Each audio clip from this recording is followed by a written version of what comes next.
Ժորժյան բարի օր, բայց չիմացաք, Նիկոլ Փաշինյանը Վարշավայում հայտարարել է, որ Հայաստանի եւ Ադրբեջանի ընդհանուր տնտեսական շահը կարող է ավելի լուրջ հիմքեր ստեղծել կայունության համար, քան համաձայնագրերն են ու փաստաթղթերը։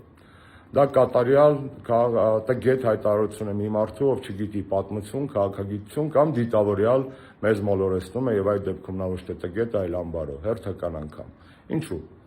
Պատմությունից, քաղաքագիտությունից հայտնի են բազմաթիվ դեպքեր, երբ որ ընդհանուր տնտեսական շահը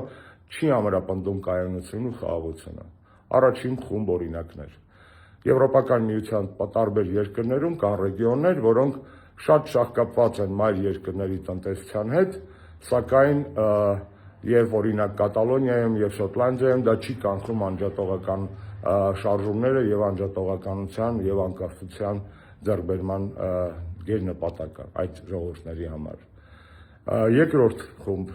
փաստարկները հետևյալն են. միջպետական հարաբերություններում նույնպես տնտեսական շահը չի կանխում երկու երկրների միջև հնարավոր սրացումներ, ընդհանուր պատերազմներ։ Օրինակ, Ռուսաստանն ու Ուկրաինան շահկապված էին տնտեսական կապերով շատ խորը, սակայն դա չկանխեց ուկրաինական պատերազմը։ Այլ օրինակ, Եվրոպական միությունը մեծապես կախված էր Ռուսաստանից, որպես իր ապրանքների արտահանման շուկա եւ էներգակիրների ներկրման աղբյուր, սակայն դա չի կանխում ռուս-եվրոպական հարաբերություններում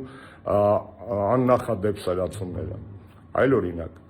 չկան երկու երկրներ, որոնք ավելի են շահկապված տնտեսական առումով, քան Չինաստանն ու Ամերիկայի Միացյալ Նահանգները, սակայն դա չի կանխում երկու երկրների միջև լարվածության աճը եւ գեոպոլիտիկ պայքարը։ Ընդհանուր տնտեսական շահերը հիմքեր չեն ստեղծում կայունության համար, եթե չկան այդ կայունության համար քաղաքական հիմքեր։ Վերջիվերջո Սովետական միությունը փլուզվեց 15 պետությունների, որոնք մինչ այդ շահկապված էին իրար հետ տնտեսական կապերով առավել քան որևէ այլ քաղաքական կամ տնտեսական տարածք։ Եվ վերջին փաստարկը, եթե երկու պետությունները սկսում են տնտեսական հիմքով բացառապես կայունություն կառուցել, ապա ակնհայտ է, որ